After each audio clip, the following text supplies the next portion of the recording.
Hi, good morning. Welcome. Today I will not be doing my spiritual virtue fast, but what we will be doing is reading out of the Haile Selassie version of the Holy Bible. We will pick up where we left off with of the part 19 of the Haile Selassie Bible, Kebra Nagast, number 30. First, it's the morning. I gotta sing that introductory song, One Drop by Bob Marley, because we do not want no devil philosophy anymore.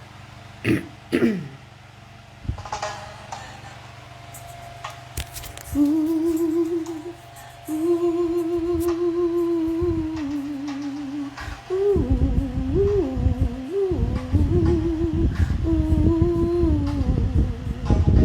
Feel it in a one drop, and you still find time to rock. You're making a one stop, a generation gap. So feel the drum beat as a beat within, playing a rhythm, fighting against the system. Ooh, yeah.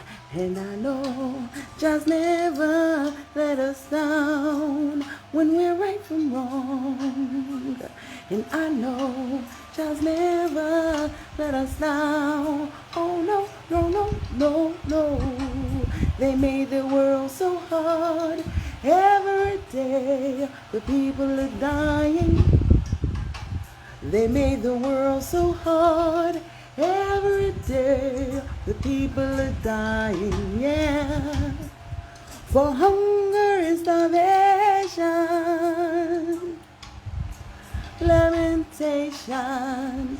Now read it in Revelation.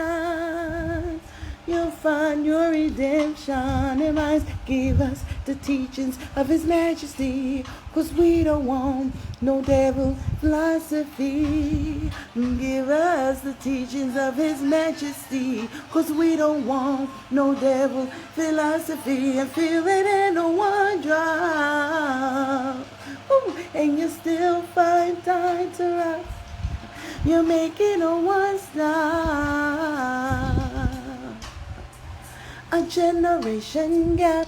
So feel the drum beat as a beat within, playing the rhythm. Oh, fighting against ism and schism, singing that I know just never let us down when we're right from wrong. And I know just never let us down. Oh no, no, no, no, no. They made the world so hard every day, every day. They made the world so hard every day, all day, day, day, day, day, day, yeah. All day, dread, dread, dread, dread, dread, yeah. All day. That song just doesn't get old, because everything that song is about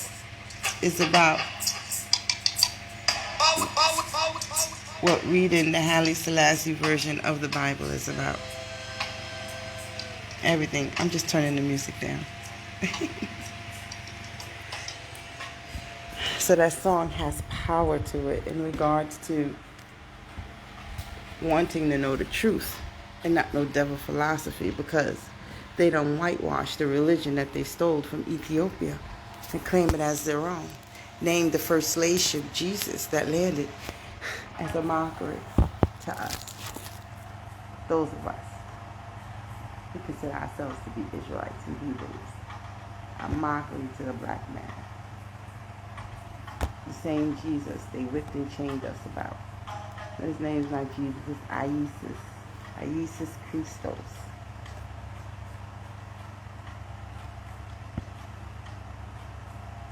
All right, let's get to it. This is the Holy Bible, King Selassie version of the Holy Bible. And I will start with the reading. Rastafari Holy Bible, King Selassie version, KSV, containing the original and New Testament, plus the books of Enoch, Jubilees, and the Kebra Nagast Excerpt. We in Ethiopia have one of the oldest versions of the Bible, but however old the version may be, in whatever language it might be written, the word remains one and the same. It transcends all boundaries of empires and all conceptions of race. It is eternal. H.I.M. Haile Selassie the First. Rastafari Edition, Blackstone Publishing, 2019. All right, so let's get to where we were. Last we read with number 29 concerning the 318 patriarchs and the narrative of Solomon and the Queen of Sheba. We ended off with the Queen of Sheba asking Solomon to not seduce her, in which he agreed that he wouldn't. And so now let's continue on. Number 30. Oops, glasses.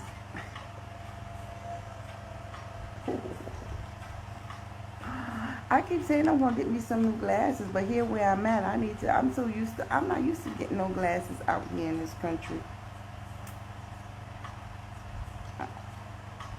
I guess I need to find out how to go about doing that, don't I?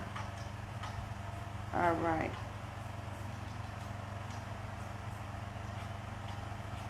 Concerning how King Solomon swore to the queen.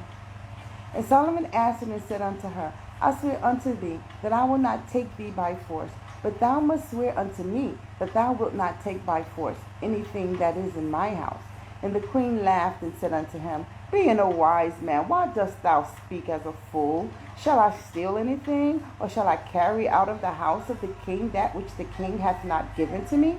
Do not imagine that I have come hither through love of riches. Moreover, my own kingdom is as wealthy as thine, and there is nothing which I wish for that I lack. Assuredly, I have only come in quest of thy wisdom. And he said unto her, If thou wouldest make me swear, swear thou to me, for swearing is meet for both of us, so that neither of us may be unjustly treated. And if thou wilt not make me swear, I will not make thee swear. And she said unto him, Swear to me that thou wilt not take me by force, and I on my part will swear not to take by force thy possessions. And he swore to her and made her swear. And the king went up on his bed, and on the one side of the chamber, and the servants made ready for her a bed on the other side. And Solomon said unto a young manservant, Wash out the bowl, and set it in a vessel of water, whilst the queen is looking on, and shut the doors, and go and sleep. And Solomon spake to the servant in another tongue, which the queen did not understand. And he did as the king commanded, and went and slept. And the king had not as yet fallen asleep, but he only pretended to be asleep, and he was watching the queen intently.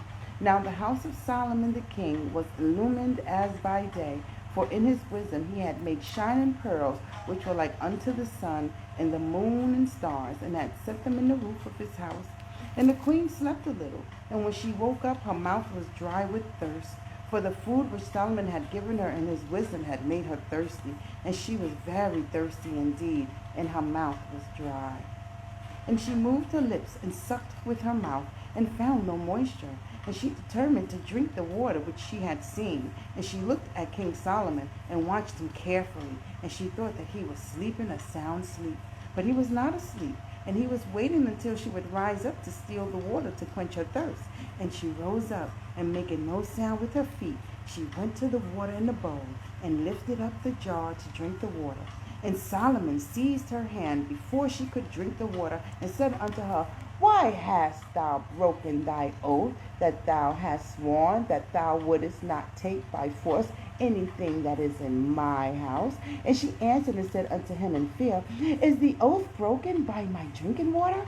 And the king said unto her, Is there anything that thou hast seen under the heavens that is better than water? And the queen said, I have sinned against myself, and thou art free from thy oath, but let me drink water for my thirst.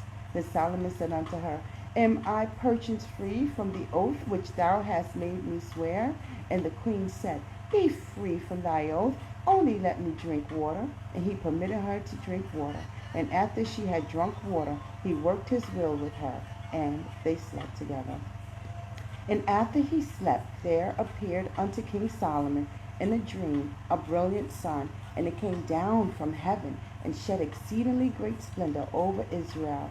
And when it had tarried there for a time, it suddenly withdrew itself, and it flew away to the country of Ethiopia, and it shone there with exceedingly great brightness forever, and it willed to dwell there. And the king said, I waited to see if it would come back to Israel, but it did not return. And again while I waited, a light rose up in the heavens, and the sun came down from them in the country of Judah, and it sent forth light, which was very much stronger than before. And Israel, because of the flame of that sun, entreated that sun evilly, would not walk in the light thereof. And that son paid no heed to Israel, and the Israelites hated him, and it became impossible that peace should exist between them and the son.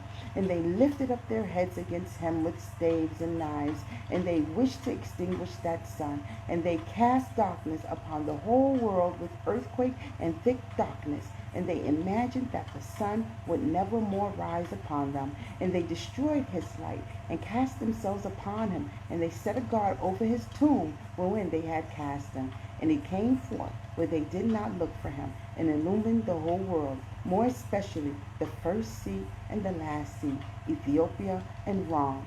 And he paid no heed whatsoever to Israel, and he ascended his former throne. And when Solomon the king saw this vision in his sleep, his soul became disturbed, and his understanding was snatched away as by a flash of lightning, and he woke up with an agitated mind. And moreover, Solomon marveled concerning the queen, for she was vigorous in strength and beautiful of form, and she was undefiled in her virginity, and she had reigned for 6 years in her own country, and notwithstanding her gracious attraction and her splendid form had preserved her body pure. And the queen said unto Solomon, Dismiss me, and let me depart to my own country. And he went into his house, and gave unto her whatsoever she wished for, of splendid things and riches, and beautiful apparel, which bewitched the eyes. And everything on which great store was set in the country of Ethiopia, and camels and wagons, 6,000 in number, which were laden with beautiful things of the most desirable kind, and wagons wherein loads were carried over the desert, and a vessel wherein one could travel over the sea, and a vessel wherein one could traverse the air or winds, which Solomon had made by the wisdom that God had given unto him. And that is the end of part 30. We will continue next time with number 31, concerning the sign which Solomon gave the queen. Thank you, and God bless.